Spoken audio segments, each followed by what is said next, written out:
Assalamualaikum warahmatullahi wabarakatuh. Salam, Om Swastiastu, Namo Buddhaya, Salam Kebajikan. Perkenalkan, nama saya Moersi Triski Alfian Prianto dengan NIM 240302141004 dari kelas Matematika 2024D. Pada kesempatan kali ini, saya akan menjelaskan mengenai 3 hal, yakni sikap saya sebagai generasi muda mengenai kebanggaan saya dalam menggunakan bahasa Indonesia, sejarah bahasa Indonesia, dan kesalahan berbahasa Indonesia yang saya temui di lingkungan sekitar. Yang pertama, kebanggaan saya dalam berbahasa Indonesia. Sebagai generasi muda, kebanggaan saya dalam berbahasa Indonesia begitu mendalam. Bagi saya, bahasa Indonesia tidak hanya berfungsi sebagai sarana komunikasi, tetapi juga sebagai simbol identitas, kebudayaan, dan sejarah bangsa kita. Menggunakan bahasa Indonesia dalam kehidupan sehari-hari adalah wujud nyata kecintaan saya terhadap tanah air dan bentuk penghargaan terhadap perjuangan para pendahulu yang telah menetapkan bahasa ini sebagai pemersatu bangsa. Bahasa Indonesia menjadi jembatan yang menghubungkan masyarakat Indonesia yang beragam dengan latar belakang suku, agama, dan bahasa daerah yang berbeda-beda. Dengan bahasa ini, saya merasa lebih mudah berkomunikasi dengan teman-teman dari berbagai daerah tanpa terkendala perbedaan bahasa. Setiap kali saya berinteraksi dalam bahasa Indonesia, saya merasakan kebersamaan dan persatuan yang telah menjadi semangat utama bangsa Indonesia sejak Sumpah Pemuda 1928. Bagi saya, bahasa Indonesia adalah simbol persatuan yang memungkinkan kita tetap saling memahami dan menghormati di tengah keberagaman yang luar biasa. Ini membuat saya bangga bisa berperan serta dalam menjaga semangat persatuan ini melalui bahasa Indonesia. Di tengah era globalisasi, bahasa asing, terutama bahasa Inggris, memiliki peran penting, khususnya dalam dunia pendidikan, bisnis, dan teknologi. Namun, saya merasa penting untuk tetap mempertahankan dan bangga menggunakan bahasa Indonesia. Saya percaya bahwa bahasa Indonesia memiliki kekayaan ekspresi dan kosakata yang khas, yang mencerminkan budaya dan kearifan lokal kita. Dalam berbahasa Indonesia dengan baik dan benar, saya merasa memiliki tanggung jawab untuk menjaga agar bahasa ini tidak kehilangan relevansi dan tetap kuat di tengah pengaruh budaya asing yang semakin deras. Saya ingin bahasa Indonesia terus berkembang dan beradaptasi dengan perkembangan zaman tanpa kehilangan identitas aslinya. Kebanggaan saya dalam berbahasa Indonesia juga semakin dalam ketika saya menikmati karya sastra Indonesia, membaca novel, puisi, cerpen, esai dalam bahasa Indonesia adalah pengalaman yang sangat berharga. Karya sastra Indonesia menggambarkan kehidupan masyarakat kita dengan sangat mendalam dan penuh makna. Melalui karya sastra ini, saya dapat memahami berbagai sudut pandang, emosi, dan nilai-nilai yang membentuk jati dan bangsa kita. Menyelami karya sastra Indonesia membuat saya merasa lebih dekat dengan kebudayaan dan kekayaan batin bangsa. Selain itu, saya melihat bahwa bahasa Indonesia memiliki keindahan dan daya ungkap yang luar biasa, yang mampu menyampaikan pesan dan emosi dengan cara yang khas. Tidak hanya dalam sastra, saya juga melihat bangsa Indonesia memiliki peran penting dalam perkembangan dunia teknologi dan media sosial. Sebagai generasi muda yang hidup di era digital, saya menyadari pentingnya menggunakan bahasa Indonesia dalam media sosial dan platform digital. Dengan menggunakan bahasa Indonesia di media sosial, saya merasa bisa ikut mempopulerkan dan mempertahankan bahasa Indonesia di bahasa nasional di tengah gempuran bahasa asing yang kian mendominasi. Berbahasa Indonesia dengan baik di ruang digital juga menjadi cara saya menunjukkan identitas dan kebanggaan saya sebagai warga negara Indonesia. Saya ingin agar bahasa Indonesia tetap menjadi bahasa yang modern, relevan, dan mampu mengikuti perkembangan zaman. Sebagai generasi penerus, saya merasa memiliki tanggung jawab untuk menjaga keberlanjutan bahasa Indonesia. Saya berharap bahasa ini tidak hanya bertahan di dalam negeri, tetapi juga semakin dikenal dan dihargai di dunia internasional. Saya ingin melihat bahasa Indonesia menjadi bahasa yang diakui di berbagai forum internasional, sehingga dunia luar dapat melihat keindahan dan kekayaan bahasa kita. Saya juga berusaha mengikuti berbagai kegiatan seperti lomba, pidato, debat, atau penulisan dalam bahasa Indonesia sebagai bentuk kontribusi untuk mengembangkan kemampuan berbahasa sekaligus memperkuat rasa cinta saya pada bahasa nasional. Dengan segala hal tersebut, kebanggaan saya dalam berbahasa Indonesia adalah bentuk penghargaan dan rasa cinta terhadap tanah air serta identitas bangsa. Bangsa saya, bahasa Indonesia bukan hanya sarana komunikasi, tetapi juga warisan budaya yang perlu dilestarikan dan diperkuat. Saya berharap generasi muda Indonesia tetap menghargai bahasa Indonesia sebagai bagian dari jati diri dan karakter bangsa. Dengan segala tantangan dan perkembangan yang ada, saya yakin bahwa bahasa Indonesia akan terus menjadi pilar penting dalam membangun generasi penerus yang bangga akan identitas dan budayanya. Yang kedua, sejarah bahasa Indonesia. Bahasa Indonesia diresmikan sebagai bahasa nasional pada tanggal 28 Oktober 1928 dalam Sumpah Pemuda. Pada saat itu, para pemuda dari berbagai daerah berikrar untuk menjunjung tinggi bahasa persatuan, bahasa Indonesia. Bahasa ini sendiri berasal dari bahasa Melayu yang sudah digunakan secara luas sebagai bahasa perdagangan dan komunikasi antar suku-suku di Nusantara sejak lama. Pada 18 Agustus 1945, saat kemerdekaan Indonesia, bahasa Indonesia juga ditetapkan sebagai bahasa resmi negara. Sejak saat itu, bahasa Indonesia terus berkembang dan disesuaikan dengan kebutuhan masyarakat, serta semakin kaya dengan berbagai istilah baru.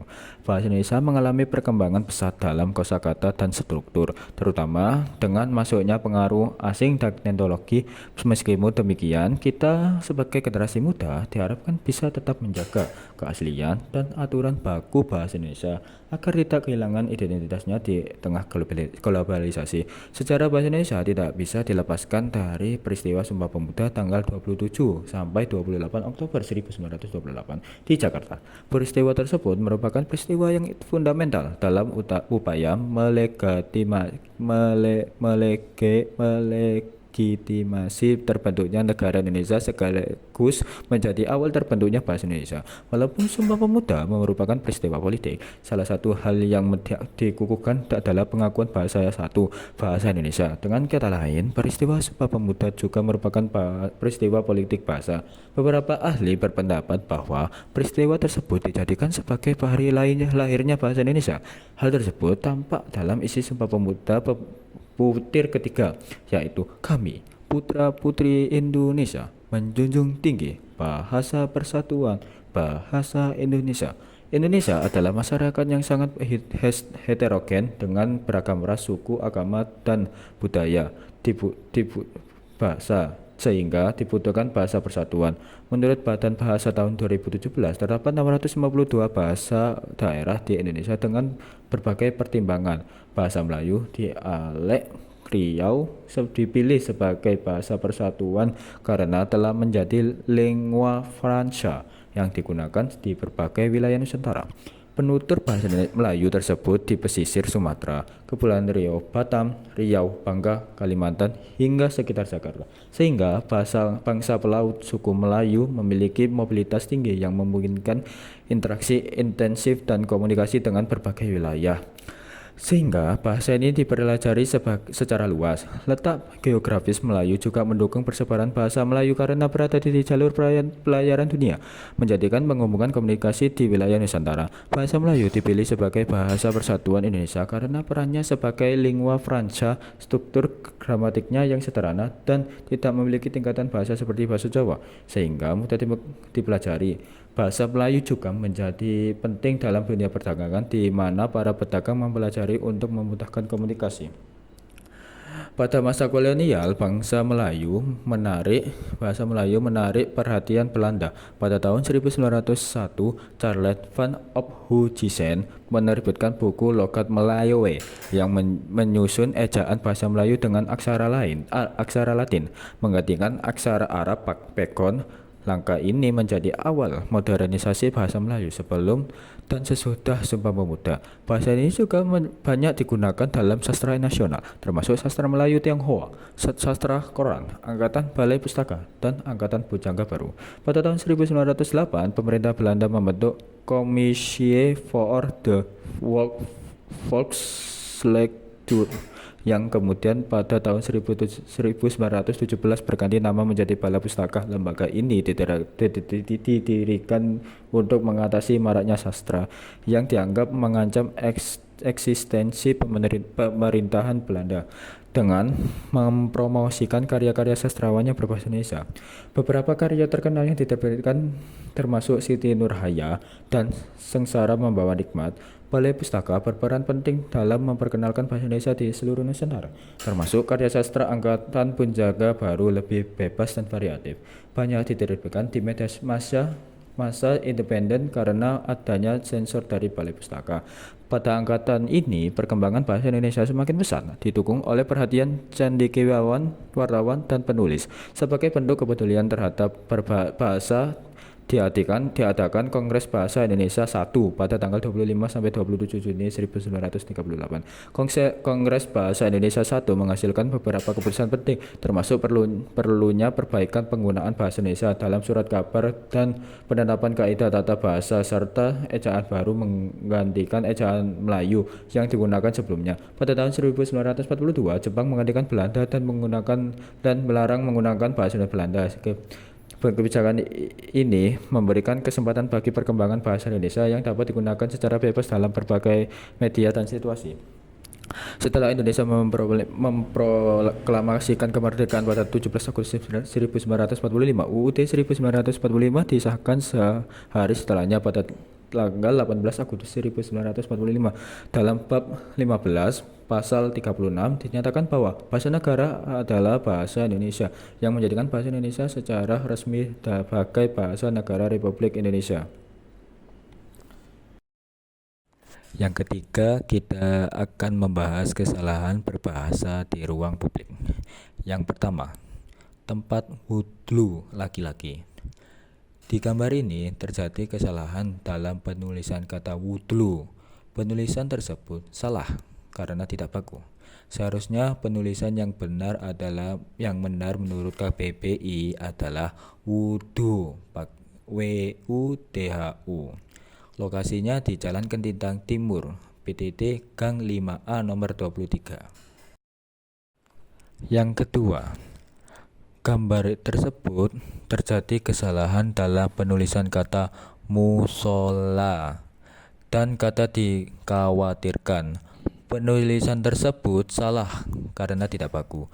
Seharusnya penulisan yang benar menurut KBBI adalah musola dan dikhawatirkan. Lokasinya di Jalan Kentintang Timur, PTT Gang 5A nomor 53. Yang ketiga, pada gambar ini terjadi kesalahan dalam penulisan kata sepeda. Penulisan tersebut salah karena tidak baku. Seharusnya penulisan yang benar menurut KBBI adalah sepeda. Lokasinya di Jalan Kentintang Timur, PTT Gang 5A nomor 23. Yang keempat, pada gambar tersebut pangsit mie ayam Jakarta Lotus lontong sayur. Nah, pada gambar tersebut terjadi kesalahan dalam penulisan kata sayur. S-nya ada 2. Penulisan tersebut salah karena tidak baku. Seharusnya penulisan yang benar menurut KBBI adalah sayur dengan S-nya hanya 1. Lokasi tersebut berada di Jalan Gayung, Kebonsari Timur. Dan kesalahan di gambar yang kelima ini adalah terletak pada di spasi larang. Gambar tersebut kesalahan dalam penulisan kata di spasi larang. Penulisan tersebut salah karena tidak baku. Seharusnya penulisan yang benar menurut KBBI adalah dilarang, digabung di dan larangnya, tidak dikasih spasi pada di spasi larang. Lokasinya berada di Jalan Raya Telkom, Kentintang, Kecamatan Gayungan. Sekian video dari saya. Jika ada salah kata, mohon maaf sebesar-besarnya.